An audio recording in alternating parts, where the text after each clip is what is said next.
Hi everyone, मेरा नाम ऋषभ है और आज शेयर मार्केट के बारे में बात करेंगे कि चीजें थोड़ी सी संभलती हुई नजर आ रही हैं। मतलब हम ये बोल सकते हैं कि पॉजिटिव तो चलिए मैं नहीं बोलूंगा, हालांकि बोल सकते हैं कि चीजें कुछ नॉर्मल सी होती हुई नजर आ रही, मतलब एटलीस्ट बहुत ज्यादा निगेटिव नहीं है। यही अच्छी चीज है क्योंकि जो हमने गिरावट देखी है अभी बीते महीनों में उसके हिसाब से चीजें कंट्रोल्ड नजर आ रही हैं आज फिर से, तो बेहतर चीज है ये। तो बात करेंगे कि आगे के स्टेप्स क्या होने वाले हैं, किस तरीके से मार्केट मूव करता हुआ नजर आ सकता है। दो चीजों पर गौर करना है जो कि मैं आपसे लगातार कहता आया हूं और फिर से आज कह रहा हूं कि किस तरीके के रिजल्ट्स कंपनियां पेश करती हैं। अगर रिजल्ट्स बेहतर आएंगे तो आप यकीन मानिए कि शेयर मार्केट भले गिरती रहे थोड़ी थोड़ी करके, लेकिन उस पर्टिकुलर स्टॉक में गिरावट थम जाएगी। ठीक है, एक चीज क्लियर होगी। अब अगर रिजल्ट्स खराब आए तो भले शेयर मार्केट उठे, लेकिन कंपनी के रिजल्ट्स क्योंकि खराब हैं तो उस स्टॉक स्पेसिफिक एक्शन आपको तगड़ा देखने को मिल सकता है और कंपनी के शेयर प्राइस में और गिरावट आ सकती है। ऑल्दो इसमें एक रीजन है कि अभी हाल फिलहाल अगर आप देखेंगे तो सारे के सारे स्टॉक्स ऑलरेडी बहुत ज्यादा गिरावट में खड़े हैं। तो अब अगर शेयर मार्केट उठता है तो शायद रिजल्ट उतना इंपैक्ट भारी नहीं डाल पाएंगे जब तक कि बहुत ज्यादा निगेटिव इंपैक्ट ना पड़ जाए रिजल्ट का। ऑल्दो लेकिन अगर शेयर मार्केट ही डाउन ट्रेंड कर जाए और रिजल्ट भी निगेटिव आ जाए तो उस शेयर को कोई नहीं बचा सकता है, फिर उसकी हालत काफी टाइट हो जाएगी। अब आपको क्या करना है, अब मेन मुद्दा तो ये ना कि शेयर मार्केट चलेगी ही कैसे, ये आप थोड़ा सा बताइए, इसके बारे में थोड़ा ज्ञान दीजिए। तो ज्ञान ये है कि देखिए आगे आने वाले जो महीने हैं उसमें बजट का इंपैक्ट आपको तगड़ा देखने को मिल सकता है शेयर मार्केट में। बाकी ग्लोबल सिचुएशन अभी इतनी खास मुझे बेहतर नहीं लग रही है, इसी वजह से शेयर मार्केट भाग नहीं पा रही है। आप सबको पता है चीज, नहीं तो अच्छा बाउंस बैक दिखाता, 2-2% की रैली दिखाता, लेकिन वो नहीं दिखा पा रहा है क्योंकि एफआईआईज को एंट्री करने का मौका नहीं मिल पा रहा है। मैं ये नहीं कह रहा हूं कि एंट्री करने का पॉइंट सही नहीं है, बहुत अच्छा पॉइंट है एंट्री करने के लिए, लेकिन वो एंट्री तब करेंगे जब सिचुएशंस नॉर्मल होंगी, बेहतर नजर आएंगी। अभी हाल फिलहाल आप देखिए रुपया कोई स्ट्रॉन्ग स्थिति में नहीं है, हमारा रुपया डॉलर की कंपैरिजन बता रहा हूं। तो आप सब सोचिए कि एफआईआईज क्यों ही एंट्री करेंगे हमारी मार्केट में भारी मात्रा में। थोड़े बहुत देखिए आते जाते रहते हैं, सेलिंग थोड़ी बहुत चलती है, थोड़ी बहुत बाइंग, ये सब नॉर्मल चीज है।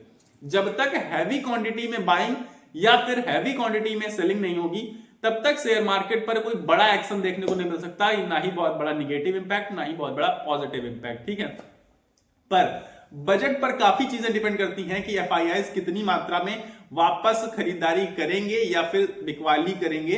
ये चीजें ज्यादातर अब बजट पर डिपेंड करती हैं, तो आप सबको बजट तक का वेट करना पड़ेगा। लेकिन मैं आपसे ये नहीं कह रहा हूं कि आप पैसा मत लगाइए, क्योंकि बाजार बहुत ज्यादा गिर चुके हैं ऑलरेडी और बजट के बाद पॉजिटिव होने के चांसेस थोड़े से ज्यादा नजर आते हैं। तो गिरती बाजार में ही सभी लोग पैसा बना पाते हैं। ये चीजें ज्यादातर मैच्योर इन्वेस्टर्स हैं, जो पुराने इन्वेस्टर्स हैं, उन्हें पता है कि जब तक गिरावट नहीं होगी तब तक इन्वेस्टर्स का टेस्ट कैसे होगा। ये जो गिरावट होती है ना, ये इन्वेस्टर्स का टेस्ट होती है कि कौन इन्वेस्टर ऐसे हैं, इतने पोटेंशियल रखते हैं कि वो डगमगाएंगे नहीं, हिलेंगे नहीं और अपनी पोर्टफोलियो को सेल आउट नहीं करेंगे, खाली नहीं करेंगे। लेकिन जो खाली कर गए हैं वो बाद में पछताएंगे, और जो इस खरीदारी का मौका इसे समझ रहे हैं, इस गिरावट को, वो बहुत भारी मात्रा में पैसा बनाएंगे, पैसा कमाएंगे आगे आने वाले समय में। ये हम सब जानते हैं, शेयर मार्केट में ये लगातार होता रहा है। इसीलिए मैं कहूंगा कि गिरावट में बहुत बेहतरीन मौका होता है पैसा बनाने का, पैसा ज्यादा बनाने का, क्योंकि पैसा तो बन ही जाएगा अल्टीमेटली, लेकिन ज्यादा कब बनेगा, जब आपने गिरावट में पैसा लगाया होगा। इसलिए गिरावट में डरा मत करिए, क्योंकि मुझे पता है ज्यादातर लोग पैनिक में आ जाते हैं। 95% लोग इसीलिए शेयर मार्केट में पैसा नहीं बना पाते हैं, और 5% वो पैसा बनाते हैं जो पैनिक में नहीं आते हैं और ऐसे मौकों का फायदा उठाते हैं। बाकी चीजें आज बहुत निगेटिव नहीं थी, लेकिन बहुत पॉजिटिव नजर नहीं आई हैं चीजें। ज्यादातर आप देखेंगे ना तो कहीं ना कहीं आप निगेटिव पाएंगे, चाहे वो टाटा मोटर्स हो, चाहे वो हमारी तरफ से ये क्या नाम है एसबीआई वगैरह, मतलब बैंकिंग सेक्टर में भी आप इंपैक्ट देख पाएंगे कि एसबीआई तो थोड़ा बहुत पॉजिटिव नजर आता है। इसके अलावा एक्सिस बैंक, आईसीआईसीआई, एचडीएफसी, मतलब कुछ खास इंपैक्ट नहीं दिख रहा है कि बहुत तेजी की रैली नहीं दिखाना चाहते हैं। पर अभी हाल फिलहाल ठीक ठाक सी सिचुएशन नजर आ रही है, लग रहा है कि इससे नीचे नहीं जाएंगी चीजें, पर अगर जाती हैं तो आपको पैसा बचाकर रखना है, सब कुछ एक साथ नहीं लगाना है। ये भी मैं आपसे बहुत बार बता चुका हूं, फिर से बता रहा हूं, सब कुछ एक साथ मत इन्वेस्ट कर दीजिएगा, कुछ हिस्सों में उसे कुछ टुकड़ों में बांट लीजिएगा और उन टुकड़ों को बारी बारी से लगाइएगा गिरावट के समय पर। ये सारी चीजें मैं आपको बताना चाहता था। आई होप काफी सारी चीजें मैंने आपको इस वीडियो में क्लियर करी होंगी। बाकी आज market almost flat to negative, flat to positive थी हमारी निफ्टी 50 या फिर bank Nifty flat to positive, ठीक है।